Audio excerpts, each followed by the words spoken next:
নমস্কার বন্ধুরা, প্রতিদিনের রান্নাতে আরও একবার সকলকে স্বাগত জানাই।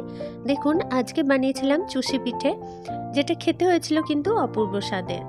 দেখুন, প্রথমেই গ্যাসে একটা কড়াই বসিয়েছি, আর কড়াইয়ে 1 বাটি মতো জল দিয়েছি, আর সেই বাটিটার মাপ করি 1 বাটি মতো চালের গুঁড়ি আমি দিয়ে দিচ্ছি। এখন গ্যাসের ফ্লেমটা বন্ধ করে নিয়েছি। জলটা কিন্তু হালকা গরম ছিল। গ্যাসের ফ্লেমটা বন্ধ করে চালের গুঁড়িটা দিয়ে আমি কিছুক্ষণ এভাবে মিশিয়ে নিচ্ছি। বেশি জলের ব্যবহার করবেন না। 1 বাটি চালের গুঁড়িতে 1 বাটি মতোই জলের ব্যবহার করবেন। এরপরে ঢাকা দিয়ে এটাকে 5 মিনিটের মতো রেখে দেব।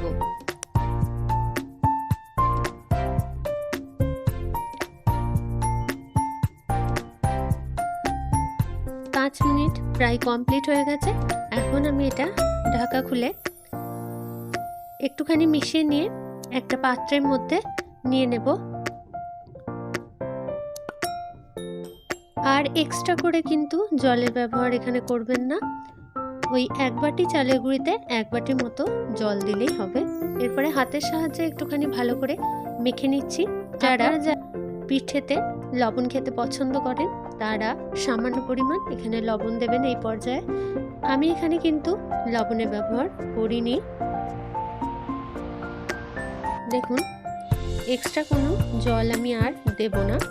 এতেই আমার এটা সম্পূর্ণভাবে রেডি হয়ে যাবে।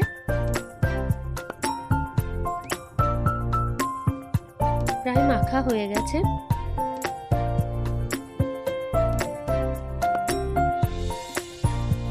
দেখুন, এখন আমি একটা চাকতি নিচ্ছি, আর তার উপরে পিঠেগুলোকে রেডি করে নেব। আপনার কাছে যদি কাঠের কোনো পাটা থাকে তো তাতেও করতে পারেন। এখন ডো থেকে এভাবে করে লেচি কেটে নিচ্ছি।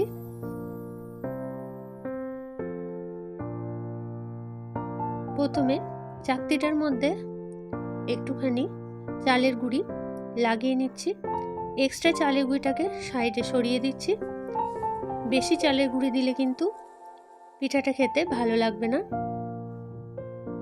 তাই এক্সট্রা চালের গুঁড়িটাকে একটু সরিয়ে দিচ্ছি এবং এভাবে সরু সরু লম্বা বানিয়ে নিচ্ছি। আর এর থেকে ছোট ছোট লেচি কেটে নিতে হবে। দেখুন, এরকম ছোট ছোট সাইজের লেচি কেটে নিতে হবে। খুব সহজেই সুন্দরভাবে কিন্তু এই পিঠাগুলো রেডি হয়ে যায়।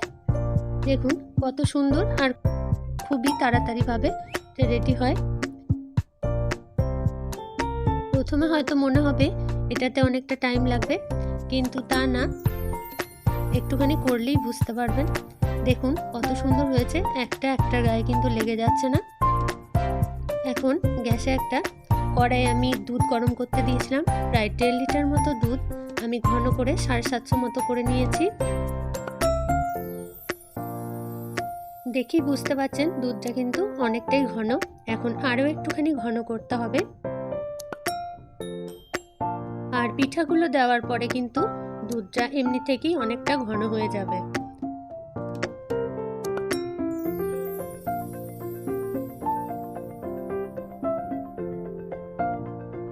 এখন আমি এর মধ্যে দিয়ে দেব গুড়ের পাটালি।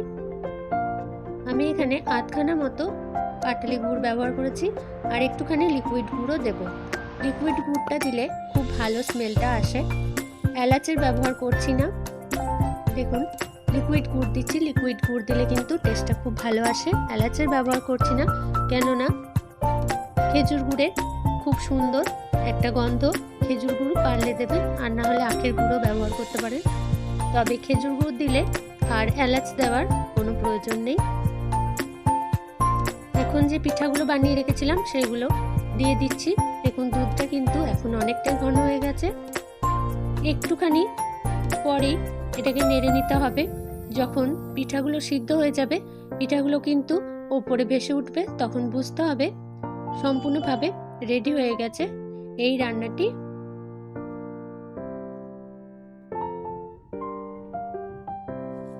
আর 5-7 মিনিট মতো জাল দিলেই কিন্তু রেডি হয়ে যাবে পিঠাটা। দেখি বুঝতে পারছেন দুধটা কিন্তু ঘন হয়ে এসছে, আর ঠান্ডা হলে কিন্তু আরও ঘন হয়ে যাবে। দেখুন কত সুন্দর হয়েছে, খেতে কিন্তু অপূর্ব স্বাদের হয়েছিল।